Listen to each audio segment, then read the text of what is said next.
की पूरी आप इनसे रिलेटेड है। इनसे किनसे रिलेटेड है, कहने का मतलब क्या है, बायोटेक्नोलॉजी हो गया और जो बायोफार्मा से रिलेटेड है। तो यहीं से आप पाएंगे कि जो ये जो न्यू मॉडलिटीज है ना, ये आपके बड़े मॉलिक्यूल्स हो गए, ये एक आपका मान लीजिए एक न्यू न्यू साइंस इमरजेंस है।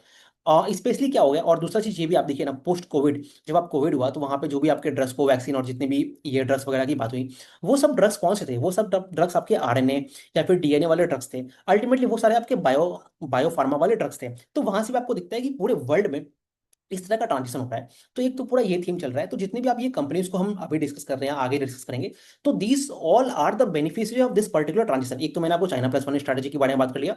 एक आपको मैंने बताया कि सारे जो इनोवेटर्स हैं वो आपके फुल टाइम इक्विवेलेंट्स जो आपके प्लेयर्स होते हैं उनकी तरफ आगे बढ़ने की कोशिश कर रहे हैं। फिर आपको अभी मैंने बताया कि बायोफार्मा जो है उसकी तरफ चीजें आगे बढ़ रही हैं। तो ये कुछ ट्रेंड्स है। अब इसमें ही आप जितनी भी अभी अभी आपने ये देखा कि जितनी भी हमने डिस्कशन की, यहाँ से एक चीज तो क्लियर हो गई कि